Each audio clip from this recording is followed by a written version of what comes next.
Hi friends, welcome to Kavya Nayana cooking channel. ನಾನು ಸುಷ್ಮಾ. ಬನ್ನಿ, ಇವತ್ತು ನಿಂಬೆ ಹಣ್ಣಿನ ಶರ್ಬತ್ ಮಾಡೋದಕ್ಕೆ ನಾನೊಂದು ಪೌಡರ್ನ ರೆಡಿ ಮಾಡಿ ತೋರಿಸ್ತಾ ಇದ್ದೀನಿ.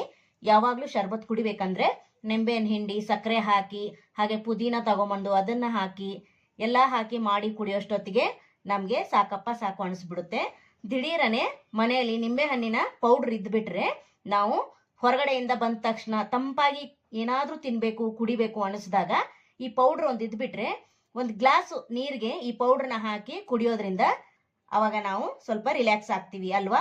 ದಿಢೀರಾಗಿ ನಿಂಬೆ ಹಣ್ಣಿನ ಶರ್ಬತ್ ಮಾಡ್ಕೊಂಡು ಕುಡಿಯೋದಕ್ಕೆ ಯಾವ ಪೌಡರ್ನ ಯಾವ ತರ ಮಾಡ್ತೀನಿ ಅಂತ ತೋರಿಸ್ಕೊಡ್ತೀನಿ.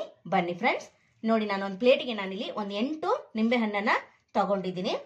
ಆಲ್ರೆಡಿ ನಿಂಬೆ ಹಣ್ಣು ಸ್ವಲ್ಪ ಜಾಸ್ತಿನೇ ತಂದಿರ್ತೀವಿ, ಬಿಸಿಲು ಅಂದ್ಕೊಂಡು ರೇಟು ಜಾಸ್ತಿ ಇರುತ್ತೆ ಅಂದ್ಕೊಂಡು ಒಂದೇ ಸತಿ ಜಾಸ್ತಿನೂ ತಂದ್ಬಿಡ್ತೀವಿ. ಆವಾಗ ಏನಾಗುತ್ತೆ, ಒಂದೊಂದು ನಿಂಬೆಹಣ್ಣು ಚೆನ್ನಾಗಿರುತ್ತೆ, ಒಂದೊಂದು ನಿಂಬೆಹಣ್ಣು ಸ್ವಲ್ಪ ಕಲರ್ ಈ ಥರ ಚೇಂಜ್ ಆಗಿಬಿಡುತ್ತೆ. ಆ ಟೈಮಲ್ಲಿ ಈ ಥರ ನಾವು ಮಾಡಿ ಇಟ್ಕೊಂಡ್ರೆ ತುಂಬ ಹೆಲ್ಪ್ ಆಗುತ್ತೆ ಅಲ್ವಾ. ಅದಕ್ಕೋಸ್ಕರ ನಾನು ನಿಮಗೆ ಮಾಡಿ ತೋರಿಸ್ತಾ ಇದ್ದೀನಿ. ಈ ಪೌಡರ್ನ ನೀವು 1 ವರ್ಷ ಆದರೂ ಇಟ್ಕೊಂಡು ಸ್ಟೋರ್ ಮಾಡಿಕೊಂಡು ನೀವು ಈ ನಿಂಬೆಹಣ್ಣಿನ ಶರ್ಬತ್ ಮಾಡಿಕೊಂಡು ಕುಡಿಬಹುದು. ಅದಕ್ಕೋಸ್ಕರ ನಿಮಗೆ ಸಿಂಪಲ್ ಆಗಿ ಈಸಿ ಆಗಲಿ ಎಲ್ರಿಗೂ ಅಂತ ತೋರಿಸ್ಕೊಡ್ತಾ ಇದ್ದೀನಿ. ಬನ್ನಿ ಫ್ರೆಂಡ್ಸ್, ನೋಡಿ ಇವಾಗ 8 ನಿಂಬೆಹಣ್ಣನ್ನ ತಗೊಂಡಿದ್ದೀನಿ. ಈ ಥರನೇ ಎಲ್ಲವನ್ನು ಕಟ್ ಮಾಡಿ ಇಟ್ಕೊತೀನಿ. ನೋಡಿ ಎಲ್ಲ ನಿಂಬೆಹಣ್ಣು ನಾನು ಈ ಥರ ಕಟ್ ಮಾಡಿ ಇಟ್ಕೊಂಡಿದ್ದೀನಿ. ಇವಾಗ ರಸ ಎಲ್ಲ ತೆಗೆದ್ಬಿಡೋಣ. ಹಾಗೆ ಒಂದು ಪ್ಲೇಟ್ ತಗೊತೀನಿ. ಈ ಥರ ನೋಡಿ, ಈ ಪ್ಲೇಟ್ ತಗೊಂಡು ಇದರಲ್ಲಿ ಲೆಮನ್ ಜ್ಯೂಸರಲ್ಲಿ ಇದನ್ನ ಹಾಕೊಳ್ತೀನಿ. ಈ ಥರ ಹಾಕೊಂಡು ರಸ ಎಲ್ಲ ತೆಕ್ಕೊಂಡ್ಬಿಡೋಣ. ನೋಡಿ ತುಂಬ ಈಸಿಯಾಗಿ ತಗೋಬಹುದು, ಹಿಂಡೋ ಅವಶ್ಯಕತೆ ಏನಿಲ್ಲ. ನೋಡಿ ಈ ಥರ ಎಲ್ಲ ನಿಂಬೆಹಣ್ಣಿನ ರಸನ ನಾನು ಈ ಥರ ನೋಡಿ ಇದೇ ಥರ ಎಲ್ಲ ನಿಂಬೆಹಣ್ಣಿನ ರಸನ ತಗೊತೀನಿ ನಾನು. ನೋಡಿ 8 ನಿಂಬೆಹಣ್ಣಿನ ರಸನ ತೆಗೆದಿಟ್ಕೊಂಡಿದ್ದೀನಿ. ಈಗ ಇದನ್ನ ಅಳತೆ ಮಾಡ್ಕೊಳ್ಳೋಣ ಎಷ್ಟು ರಸ ಬಂದಿದೆ ಅಂತ. ನೋಡಿ ಈ ಬೌಲ್ ತಗೊಂಡಿದ್ದೀನಿ. ಹಾಗೆ ಒಂದು ದೊಡ್ಡದಾಗಿ ತಟ್ಟೆನ ತಗೊಳ್ಳೋಣ. ನೋಡಿ ಇವಾಗ ಇದಕ್ಕೆ ಅಳತೆ ಮಾಡೋಣ.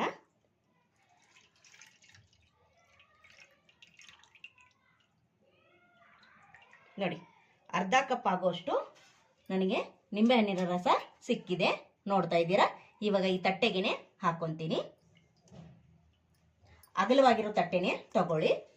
ಹಾಗೆ ಇಲ್ಲಿ ಅರ್ಧ ಕಪ್ ಅಷ್ಟು ನಿಂಬೆಹಣ್ಣಿನ ರಸ ಸಿಕ್ಕಿದೆ ನಮಗೆ. ಅದರಷ್ಟು 3 ಪಟ್ಟಷ್ಟು ನಾವಿಲ್ಲಿ ಸಕ್ಕರೆನ ಹಾಕೋಬೇಕು. ಅಂದ್ರೆ 1.5 ಕಪ್ ಅಷ್ಟು ಸಕ್ಕರೆನ ಹಾಕೋಬೇಕು. ನೋಡಿ ಯಾವ ಕಪ್ಪಲ್ಲಿ ಅರ್ಧ ಕಪ್ ಅಷ್ಟು ತಗೊಂಡಿದ್ದೀರೋ ಅದೇ ಕಪ್ ಅಳತೆಯಲ್ಲೇ 1.5 ಕಪ್ ಆಗುವಷ್ಟು ನಾನು ಸಕ್ಕರೆನ ತಗೊಂಡಿದ್ದೀನಿ. ನೋಡಿ ಈಗ ಚೆನ್ನಾಗಿ ಮಿಕ್ಸ್ ಮಾಡ್ಕೊಳ್ಳೋಣ. ಹೊಸಬ್ರು ಯಾರಾದರೂ ನಮ್ಮ ಚಾನಲ್ ನೋಡ್ತಾ ಇದ್ರೆ ಪ್ಲೀಸ್ ಸಬ್ಸ್ಕ್ರೈಬ್ ಮಾಡ್ಕೊಂಡು ನೋಡಿ. ವಿಡಿಯೋನ ಎಲ್ಲೂ ಕೂಡ ಸ್ಕಿಪ್ ಮಾಡಬೇಡಿ, ಪೂರ್ತಿಯಾಗಿ ವಿಡಿಯೋ ನೋಡಿ ಸಪೋರ್ಟ್ ಮಾಡಿ ಫ್ರೆಂಡ್ಸ್. ಮನೇಲಿರೋ ಸಾಮಗ್ರಿಗಳನ್ನು ಬಳಸಿ ಸಿಂಪಲ್ ಆಗಿ ಅಡುಗೆಗಳನ್ನು ಮಾಡಿ ತೋರಿಸ್ತಾ ಇರ್ತೀನಿ, ಯಾರು ಬೇಕಾದರೂ ಮಾಡ್ಕೋಬಹುದು. ನೋಡಿ ಇವಾಗ ಸಕ್ಕರೆ ಹಾಗೆ ನಿಂಬೆಹಣ್ಣಿನ ರಸ ಚೆನ್ನಾಗಿ ಮಿಕ್ಸ್ ಮಾಡ್ಕೋಬೇಕು. ಇದು ಜಾಸ್ತಿ ಆದರೆ ಈ ತಟ್ಟೆಯಲ್ಲಿ ಆಗೋದಿಲ್ಲ, ಅಂದರೆ ಇನ್ನೊಂದು ತಟ್ಟೆನ ಇದರಲ್ಲಿ ಅದರಲ್ಲಿ ಹಾಕೋಬೇಕು. ಹಾಕಿ ನಾವು ಇದನ್ನ ಸ್ವಲ್ಪ ಗಾಳಿಗೆ ಆರೋದಕ್ಕೆ ಬಿಡಬೇಕು. ಫುಲ್ಲು ಡ್ರೈ ಆಗ್ಬೇಕಿದು, ಆವಾಗಲೇ ನಮಗಿದು ಪೌಡರ್ ರೆಡಿ ಆಗುತ್ತೆ. ಅದಕ್ಕೋಸ್ಕರ 2 ತಟ್ಟೆಯಲ್ಲಿ ನಾನು ಈ ಮಿಶ್ರಣನ ಹಾಕೊಂತೀನಿ. ಇಲ್ಲ ಒಂದೇ ತಟ್ಟೆಯಲ್ಲಿ, ದೊಡ್ಡ ತಟ್ಟೆ ಇದೆ ಒಂದೇ ತಟ್ಟೆಯಲ್ಲಿ ಹಾಕೊಂತೀನಿ ಅಂದ್ರೆ ಆ ಥರನೂ ಕೂಡ ಮಾಡ್ಬೋದು. ನೋಡಿ ಆದಷ್ಟು ಸ್ವಲ್ಪ ದೊಡ್ಡದಾಗಿರೋ ತಟ್ಟೆಗೆನೆ ತಗೊಳ್ಳಿ.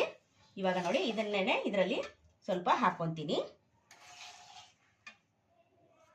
2 ತಟ್ಟೆಗೆ ಮಾಡ್ಕೊಂಡ್ರೇನೆ ಬೇಗ ನಮಗೆ ಇಲ್ಲಿ ಒಣಗುತ್ತೆ. ನೋಡಿ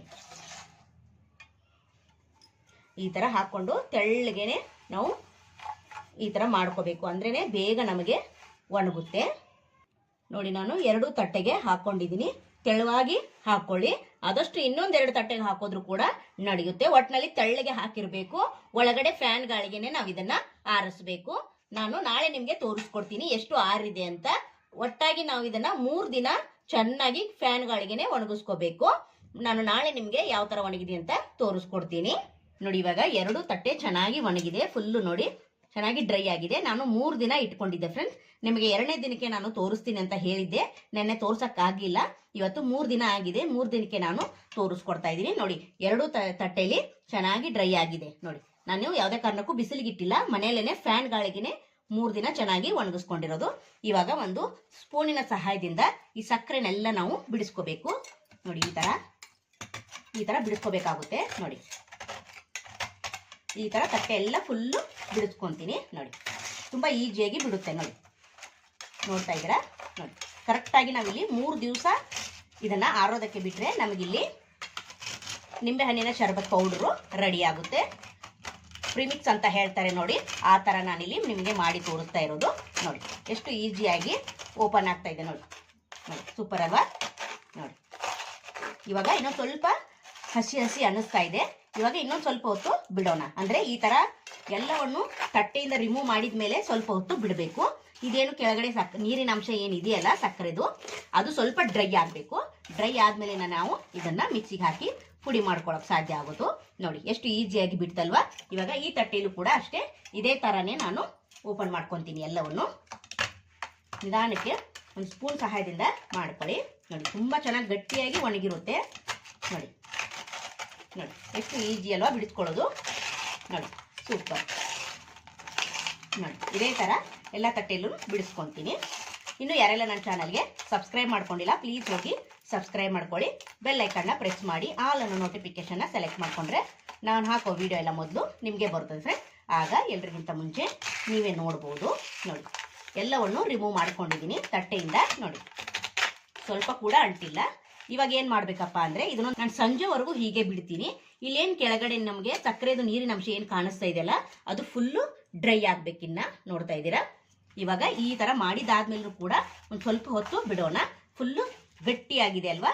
ಈಗ ಫುಲ್ಲು ನೀರಿನ ಅಂಶ ಎಲ್ಲ ಹೋಗಬೇಕು. ನಮಗೆ ಹೋದ್ಮೇಲೆ ನಾವು ಇದನ್ನು ಮಿಕ್ಸಿ ಜಾರಿಗೆ ಹಾಕೋಬೇಕು. ನಾನು ಇದನ್ನು ಸಾಯಂಕಾಲದವರೆಗೂ ಹಾಗೆ ಇಡ್ತೀನಿ, ಇನ್ನೊಂದು ಸ್ವಲ್ಪ ಹೊತ್ತು ಪ್ಯಾನ್ ಗಾಳಿಗೆ. ಆಮೇಲೆ ನಾನು ಏನು ಮಾಡೋದು ಅಂತ ನಿಮಗೆ ತೋರಿಸ್ಕೊಡ್ತೀನಿ ಫ್ರೆಂಡ್ಸ್. ನೋಡಿ ಎಷ್ಟು ಚೆನ್ನಾಗಿ ಡ್ರೈ ಆಗಿದೆ ಅಂತ, ಸ್ವಲ್ಪ ಕೂಡ ನೀರಿನ ಅಂಶ ಇಲ್ಲ. ನೋಡ್ತಾ ಈಗ 2 ತಟ್ಟೆಯನ್ನು ನಾನು ಚೆನ್ನಾಗಿ ಡ್ರೈ ಮಾಡ್ಕೊಂಡಿದ್ದೀನಿ. ನೋಡಿ ನೋಡ್ತಾ ಇದ್ದೀರಾ? ಇವಾಗ ಇದನ್ನೆಲ್ಲವನ್ನು ನಾನು ಮಿಕ್ಸಿಗೆ ಹಾಕ್ಕೊಂತೀನಿ. ನೋಡಿ ಎಲ್ಲವನ್ನು ನಾನು ಮಿಕ್ಸಿಗೆ ಹಾಕ್ಕೊಂಡಿದ್ದೀನಿ. ಈಗ ನೈಸಾಗಿ ಪುಡಿ ಮಾಡ್ಕೊಂಡು ಬರ್ತೀನಿ ಫ್ರೆಂಡ್ಸ್. ನೋಡಿ ಇವಾಗ ನಾನು ನುಣ್ಣಗೆ ಪೌಡ್ರ್ ಥರ ಮಾಡ್ಕೊಂಡ್ಬಂದಿದ್ದೀನಿ. ನೋಡ್ತಾ ಇದ್ದೀರಾ? ನೋಡಿ ಅದಕ್ಕೆ ಹೇಳೋದು ಚೆನ್ನಾಗಿ ಒಣಗಿಸ್ಬೇಕು. ಒಂದು 3 ದಿನ ಚೆನ್ನಾಗಿ ಒಣಗಿದ್ರೇ ನಮಗಿಲ್ಲಿ ಪೌಡ್ರ್ ರೀತಿಯಾಗಿ ನಾವು ಮಾಡ್ಕೋಬೋದು. 1 ವರ್ಷದವರೆಗೂ ನಾವು ಇದನ್ನು ಸ್ಟೋರ್ ಮಾಡಿಕೊಂಡು ಜ್ಯೂಸ್ನ ಮಾಡಿಕೊಂಡು ಕುಡಿಬೋದು ಫ್ರೆಂಡ್ಸ್. ನೋಡಿ ಇವಾಗ ಒಂದು ಇದನ್ನು ಗ್ಲಾಸ್ ಜಾರ್ಗೆ ಅಂದರೆ ಒಂದು ಏರ್ ಕಂಟೈನರ್ ಬಾಕ್ಸ್ಗೆ ನಾವು ಇದನ್ನು ಹಾಕಿ ಸ್ಟೋರ್ ಮಾಡಿಟ್ಕೋಬೇಕು. ಇದನ್ನು ಪೌಡ್ರನ್ನ ಬಳಸಿ ನಾನು ಯಾವ ಥರ ನಿಮಗೆ ನಿಂಬೆಹಣ್ಣಿನ ಶರಬತ್ ಮಾಡೋದು ಅಂತ ತೋರಿಸ್ಕೊಡ್ತೀನಿ.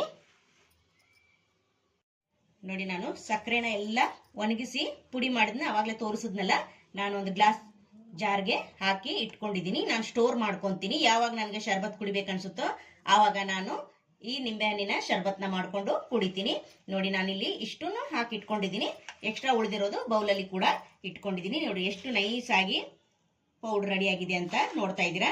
ಇವಾಗ ಈ ಪೌಡ್ರನ್ನ ಬಳಸ್ಕೊಂಡು ಯಾವ ಥರ ನಿಂಬೆಹಣ್ಣಿನ ಶರಬತ್ ಮಾಡೋದು ಅಂತ ತೋರಿಸ್ಕೊಡ್ತೀನಿ ಬನ್ನಿ. ಒಂದು ಬೌಲ್ನ ತಗೊಂಡಿದ್ದೀನಿ. ಇದಕ್ಕೆ ನಾನು ನೀರನ್ನ ಹಾಕೋತಾ ಇದ್ದೀನಿ. ನೀವು ಫ್ರಿಜ್ಜಲ್ಲಿ ಇಟ್ಟಿರೋ ನೀರನ್ನಾದರೂ ಹಾಕೋಬಹುದು, ಇಲ್ಲ ಐಸ್ ಕ್ಯೂಬ್ ಕೂಡ ಹಾಕೋಬಹುದು ತನ್ನ ನೀರಿಗೆ. ನಾನಿವಾಗ 2 ಗ್ಲಾಸ್ ಆಗುವಷ್ಟು ನೀರನ್ನ ಸೇರಿಸ್ಕೊತಾ ಇದ್ದೀನಿ. ನಾನು 2 ಗ್ಲಾಸು ನಿಂಬೆಹಣ್ಣಿನ ಶರಬತ್ನ ಮಾಡ್ಕೋತಾ ಇದ್ದೀನಿ. ಹಾಗೆ ನಾನು ಅವಾಗಲೇ ತೋರಿಸ್ಕೊಟ್ನಲ್ಲ ಈ ಸಕ್ಕರೆ ನಿಂಬೆಹಣ್ಣಿನ ಪುಡಿನ ಇದನ್ನ 2 ಸ್ಪೂನ್ ಆಗೋಷ್ಟು ಹಾಕ್ಕೊಂತೀನಿ. ನೀವು ಸ್ವೀಟ್ ನೋಡಿಕೊಂಡು ಮತ್ತೆ ಬೇಕಂದ್ರೆ ನೀವು ಮತ್ತೆ ಹಾಕೋಬಹುದು. ನೋಡಿ ನಾನು ಸ್ವಲ್ಪ ನನಗೆ ಎಷ್ಟು ರುಚಿ ಬೇಕೋ ಅಷ್ಟನ್ನ ನಾನು ಹಾಕೊಂಡಿದ್ದೀನಿ. ಹಾಗೆ ಇಲ್ಲಿ ಒಂದು 2 ಟೇಬಲ್ ಸ್ಪೂನ್ ಅಷ್ಟು ಸಬ್ಜಾ ಸೀಡ್ಸ್ ಅನ್ನ ಹಾಕೊಂತೀನಿ. ನೋಡಿ ನಾನು ಮುಂಚೆನೆ ಸಬ್ಜಾನ ನೆನೆಸಿ ಇಟ್ಕೊಂಡಿದ್ದೀನಿ. ಅದನ್ನು ಕೂಡ ಒಂದು 2 ಸ್ಪೂನ್ ಅಷ್ಟು ಹಾಕೊಂತೀನಿ. ನೋಡಿ ಎಷ್ಟು ಬೇಕಾದ್ರೂ ಹಾಕೋಬಹುದು. ನೀವು ಎಷ್ಟು ಜನಕ್ಕೆ ಮಾಡ್ತೀರಾ ಅಷ್ಟು ಜನರಲ್ಲಿ ಹಾಕೋಬಹುದು. ಹಾಗೆ ನಾನು ಸ್ವಲ್ಪ ಪುದೀನ ಎಲೆನ ಕೂಡ ಹಾಕೋತಾ ಇದ್ದೀನಿ. ಹಾಗೆ ಇದಕ್ಕೇನೆ ನಾನು ನಿಂಬೆಹಣ್ಣನ್ನ ಕಟ್ ಮಾಡಿ ಇಟ್ಕೊಂಡಿದ್ದೀನಿ, ಅದನ್ನು ಕೂಡ ಹಾಕೋತಾ ಇದ್ದೀನಿ. ನೋಡಿ ಚೆನ್ನಾಗಿ ಒಂದ್ಸತಿ ಮಿಕ್ಸ್ ಮಾಡ್ಕೊಂಡ್ಬಿಡೋಣ. ಸಕ್ಕರೆ ಏನು ಕರಗಿಸ್ಕೊಳ್ಳೋ ಅವಶ್ಯಕತೆ ಇಲ್ಲ, ಯಾಕಂದ್ರೆ ಸಕ್ಕರೆನ ಪುಡಿ ಮಾಡಿರ್ತೀವಿ ನಾವು ಆಲ್ರೆಡಿ. ಅದಕ್ಕೋಸ್ಕರ ಇವಾಗ ನಿಂಬೆಹಣ್ಣಿನ ಶರಬತ್ತು ರೆಡಿ ಆಯಿತು. ಬನ್ನಿ ಇವಾಗ ಗ್ಲಾಸ್ಗೆ ಹಾಕೊಳ್ಳೋಣ. ನೋಡಿ ನಾನು ಗ್ಲಾಸ್ಗೆ ಹಾಕೋತಾ ಇದ್ದೀನಿ.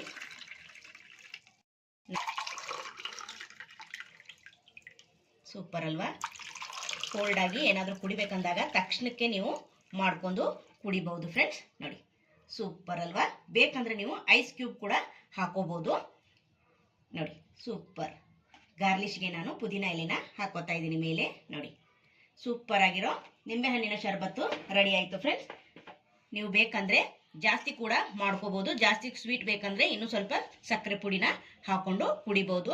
ನೋಡಿದ್ರಲ್ಲ ಫ್ರೆಂಡ್ಸ್, ಎಷ್ಟು ಈಸಿಯಾಗಿ ಮನೇಲೆ ಪೌಡ್ರನ್ನ ಮಾಡಿ ಇಟ್ಕೊಂಡ್ಬಿಟ್ರೆ ನಾವು ಹೊರಗಡೆ ಏನಕ್ಕಾದ್ರೂ ಕೆಲ್ಸಕ್ಕೆ ಹೋಗಿರ್ತೀವಿ, ಬಿಸಿಲಲ್ಲಿ ಬಂದಾಗ ಏನಪ್ಪಾ ಆದ್ರೂ ಏನಾದ್ರೂ ತಂಪಾಗಿ ಕುಡಿಬೇಕು ಅಂದಾಗ ತಕ್ಷಣಕ್ಕೆ ಈ ನಿಂಬೆಹಣ್ಣಿನ ಶರಬತ್ನ ಮಾಡ್ಕೊಂಡು ಕುಡಿಬಹುದು. ಯಾವ ತರ ಮಾಡೋದು ಅಂತ ಈಸಿಯಾಗಿ ತೋರಿಸ್ಕೊಟ್ಟಿದ್ದೀನಲ್ವಾ ಫ್ರೆಂಡ್, ನಿಮ್ಗೂ ಕೂಡ ಇಷ್ಟ ಆಗುತ್ತೆ. ನೀವು ಕೂಡ ಒಂದ್ಸತಿ ಟ್ರೈ ಮಾಡಿ ನೋಡಿ ಫ್ರೆಂಡ್. ಈ ವಿಡಿಯೋ ನಿಮಗೆ ಇಷ್ಟವಾದ್ರೆ ಪ್ಲೀಸ್ ಲೈಕ್ ಮಾಡಿ, ಶೇರ್ ಮಾಡಿ, ಕಮೆಂಟ್ ಮಾಡಿ, ಸಬ್ಸ್ಕ್ರೈಬ್ ಮಾಡ್ಕೊಳ್ಳಿ. ನಮ್ಮ ವಿಡಿಯೋ ನೋಡಿದ್ದಕ್ಕಾಗಿ ನಿಮ್ಮೆಲ್ಲರಿಗೂ ಧನ್ಯವಾದಗಳು. Thank you for watching. ನಮಸ್ಕಾರ ಫ್ರೆಂಡ್ಸ್.